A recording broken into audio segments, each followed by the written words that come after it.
Hello, it's Paul Clegg here, and I've got the pleasure of introducing to you a friend of mine who I've known for a number of years.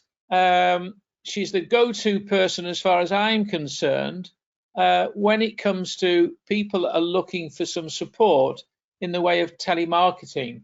Some people refer that to telesales, but as you'll discover in the call, marketing is something that can be inbound or outbound, and when it comes to reaching out to customers and potential customers, Vivien Simpson is the person to go to. And I recently chatted to her and I said, why is it that so many businesses and business owners who need to stay in touch with their customers and need to speak to potential new prospects are frightened of cold calling?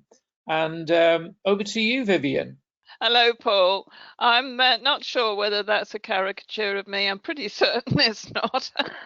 That's really quite a frightening image.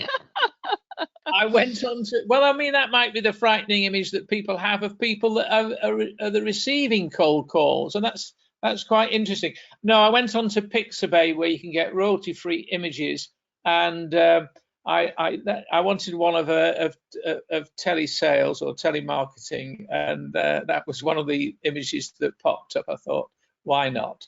Now, what I wanted to do first of all is, why is it, do you think, that people are frightened of making cold calls? I know I don't like I will not make cold calls, but and I know quite a few sales people with a sales background don't like it either. So why is there this fear, do you think? I think one of the main reasons for the fear is that they are frightened that they will get rejection. And what they should understand, if a person says no, they are not rejecting you personally. They are saying it's not the right time for that product or service. So accept that, when you make cold calls, that rejection will happen. You haven't done anything wrong. It's just part of the process. So the sort of things that you need to do to help prepare yourself is make sure that you've got a good cold call script. I'm not saying you say it like a parrot, but certain points you need to mention, and also introduce yourself properly as soon as you get through to the person. I find a lot of my clients like me to introduce myself as Vivien, making a call on behalf of XYZ company, and rehearse your script so you're comfortable with it. That builds your confidence level, and also make sure that you're a good listener to what they have to say. I think key things also is, when you're making cold calls, is don't be disheartened by the voicemail, and don't just put the phone down and think, oh damn, didn't get through there. Always leave a friendly message. Very often when you're trying to get through to people, it's going to take a lot more than one call. It can be a surprising amount sometimes, but if you've got the right prospect that you're chasing, it's worth chasing. So you be persistent, polite, and professional on the phone. The other sorts of things that help is you might want to consider wearing a headset. The reason for that is it frees your hands up to enter data onto your spreadsheet or onto your CRM system, but it makes it a lot easier to for the conversation to flow if you're not sort of having to try and manage putting up and down a telephone receiver.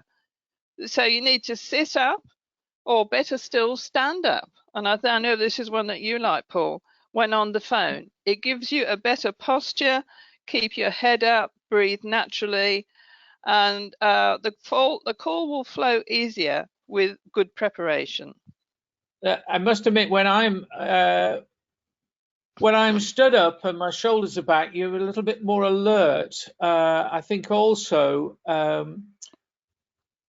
I've found that when I hold a phone, I'm psychologically in my subconscious, I'm holding a barrier between me and the person. So I always found it was easier with the headsets, and headsets you can get very inexpensively.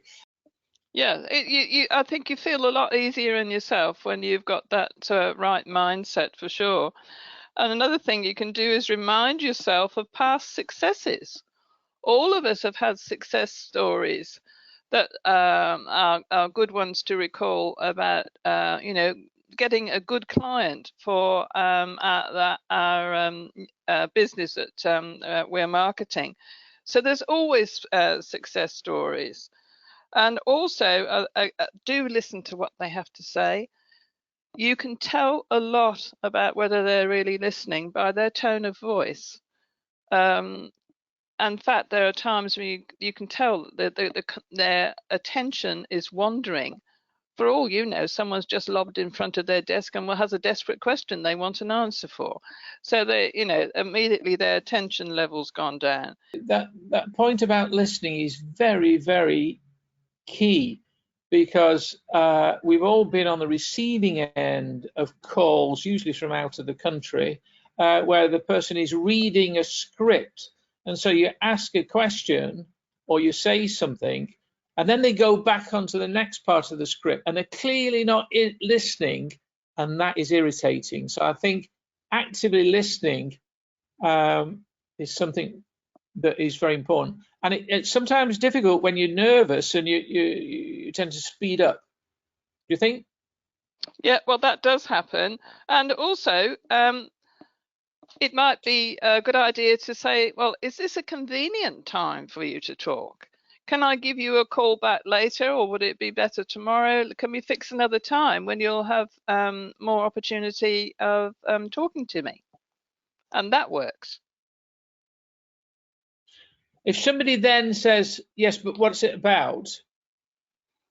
That's an invitation, presumably, to at least put over why you want that time to call. Is that right? Yes, well, that's right. That's where you'd revert to your cold call script, basically, which should be very short, a succinct message about what you are offering them.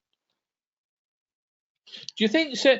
Do you find, Vivien, that when it comes to, because you mentioned earlier in research, you need to be clear yourself as to what the purpose of the call is. I think it's very unlikely you're going to call a complete stranger and sell something there and then. Am I right? Yeah, that won't happen. It won't happen. It's a several-stage process. So maybe a lot of people are frightened of cold calling because they think it's a sales call. That's what's in their mind, and therefore they somehow think they've got to sell, and the sale itself is at some end of that process. I mean, what do you have a particular process that fits all, or can you give me some feedback as to how that sales process might proceed? Right. Okay. Well, when you've made sure that you're speaking to the right person in that company, you would explain what you have to offer them and answer any questions they may have. They will say, well, look, it might be easier for you if we just pop an email through to you which explains it very well. And I have a number of clients who on that opening email have a good short video of what they do. Also, it gives them more information about the company, access to the website, so they can do some investigating themselves. So that's the next step generally, is to send out that email, and then it's a follow-up phone call after that you really sort of drill down into more pertinent information.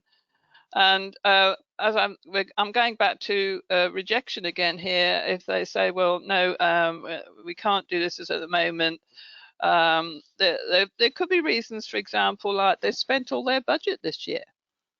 So that what you're offering is something that they don't have the funds to actually take that on board. So again, it's all part of this pipeline, finding out from them when funds will be available, when their next budget allocation is, speaking to them then, getting first in the queue to provide that service for them when you know there will be some money available. If you've got a proposal or you believe you've got a solution to help that particular company, and you really must have some sort of solution, as you wouldn't be calling. Not about what you do, it's what they want fit, what potentially could improve their situation. The call could be along the lines of making that introduction and explaining that you've got something that might help them reduce cost, improve sales, blah blah blah blah, tackle a particular situation, and you'd like to give you a bit of an insight of that by forwarding an email. Would that would that be the right approach? So your objective would be to get permission to forward the information, which then you've got the better chance, particularly with a video, for instance, of doing your sales pitch, and then seeking permission to contact them again after they've viewed that information or video. Is that would that make sense? Yeah. No, that's the process to go through, and you know, we've mentioned this before, but I think so much of business is timing, that it's the right time. If it's not the right time now, find out when it will be a better opportunity to market your client's product or services to them. And of course, all this needs to be tracked. There's some brilliant CRM systems out there, and I would strongly suggest that everything is tracked properly so that you don't let any good leads fall through the cracks. What do you typically do after a call? Get the email out to them. So you always leave the door open to, hopefully, because timing is everything, to stay in touch with that person. So you do what you say you will do. But do you record it? I mean, do you record it into a CRM system or? Yeah. You when you're making lots of phone calls, particularly, there's no way you're going to remember what you said to Fred Smith last Thursday. So you've got to have a workable system. If you're only making a very small number of calls, you can track it on a spreadsheet for a while, but that becomes very cumbersome once that list starts to grow. You'll find it has to go onto a CRM, and there's some very good ones out there, and a lot of them are very inexpensive or free. And it's invaluable then, because what you need to know is when do I need to call this person back next? So that needs to be recorded on the CRM or your spreadsheet. That's the key thing. When do I need to call them back next? One of the best systems I know, and I've used lots of them, from expensive ones to free ones, is HubSpot. HubSpot do a free version. And I'm thinking about what you're doing. I've just had a conversation with somebody this morning. I've taken notes on their file, and under that it says, do you want to follow up? And so you can click the button and it automatically will say, when do you want to follow this up and how, etc. And of course it reminds you as a reminder and a task afterwards. So HubSpot, people should check out. Once you get your head around, it's very, very good. There's lots of other reasons why people should use it, but what you're saying is you need to keep a track of this, and perhaps in your knowing what your sales pipeline or sequence is, you know, it could be call, information, another call, a free trial, or, you know, whatever that sequence is to lead to that sale. You should be very clear about that right from the outset. Otherwise, it's just pops up. Yeah, and another thing to put in the system here is, would it be all right if we could just send you the occasional email regarding new services or products or updates that we think you will find useful? In other words, you're opening the door for them to receive your newsletters.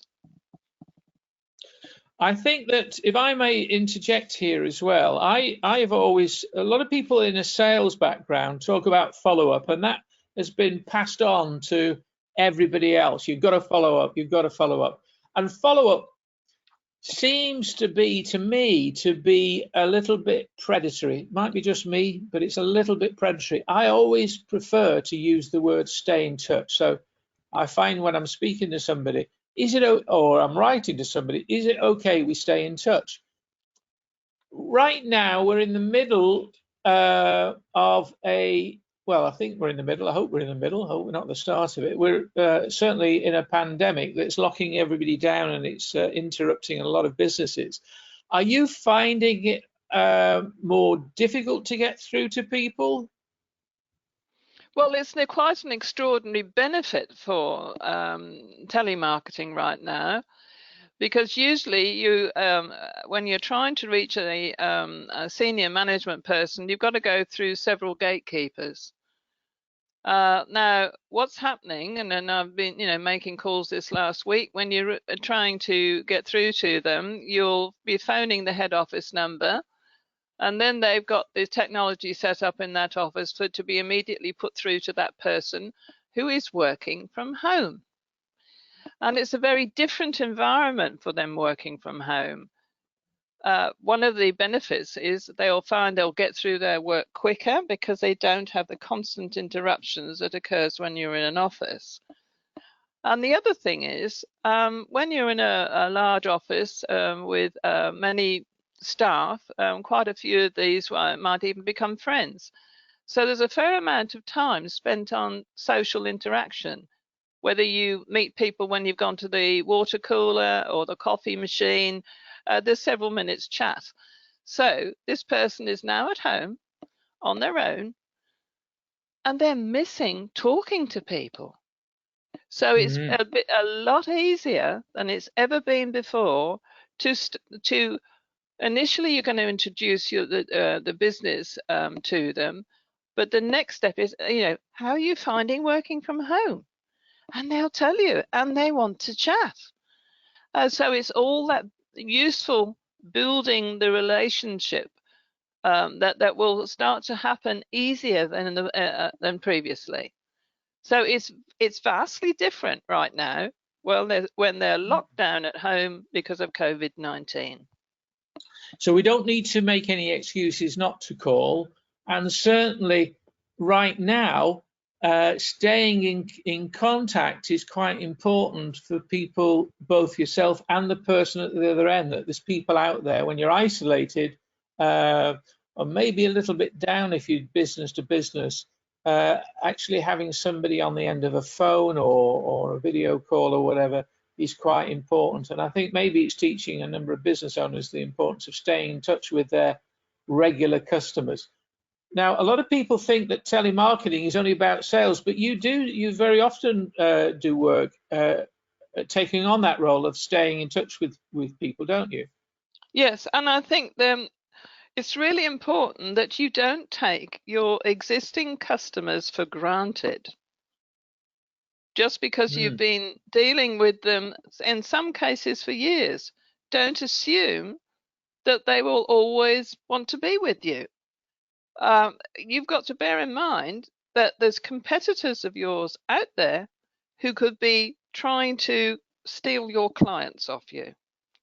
And your clients aren't going to necessarily say, well, I had Joe Bloggs from such and such a company that phoned me yesterday and he's got a better offer. I've never had anybody say that. So keep in touch, keep it friendly, keep it a really good relationship. Customer surveys are key. Yes, it can be done online, but you can actually pick up a lot more information by actually talking to them. At the end of customer surveys, I've often picked up really useful hints and tips from a customer of a client about what could be a very valuable improvement for that business. I think you're saying things that the average business person would fully agree with, that the relationship you have with the customer is most important. They're easily taken for granted because you're searching for new business. You know that you should follow up or stay in touch. You know that after a sale, and particularly high ticket sales, a call to make sure that everything's happening is vital. But the challenge is business owners normally are so busy that they don't do it. And because they've got out of the habit of doing it, they now need to learn how to do it. Now, if you know the value of a customer, it could very well be that you know what profit they bring to the company. And therefore, If you don't want to do it, you don't have the time to do it, it's not in your line of expertise, then you're somebody that we really need to have surround ourselves with people that will do these things. And you would be an ideal person. Do you work on a retainer basis, or how do you work? I always work on an hourly rate. It's always an hourly rate. Let me just go back to the customer surveys. Yes, there's so much to be learned from them, and it's make sure that they realise you really appreciate their custom. That's key. And the good suggestions come out of it very often, and really pertinent information can evolve from that, and you won't get that the same way online. Another really important aspect about getting a third party to do a customer survey, and this has happened a number of times, in actual fact, that customer will be a lot more frank with me than he is with the business owner. And the reason for that is, we've known each other for years, and he's such a nice chap, and we enjoy a beer down the pub every so often. So they've got a bit too close, and then can't stand back enough to provide some useful criticism or other ideas. So, yeah, I've had people say to me, "Oh, I don't like to tell him that. He's such a nice guy. We've known each other for so long." So it takes. It gives them the opportunity of being really frank. Good. Vivien, I'd like to thank you in particular for those insights, and I'm sure that people viewing this recording will find it equally fascinating. I hope they really get some value from it. Vivien, you are based in Bath. You work with clients all over the country, I believe.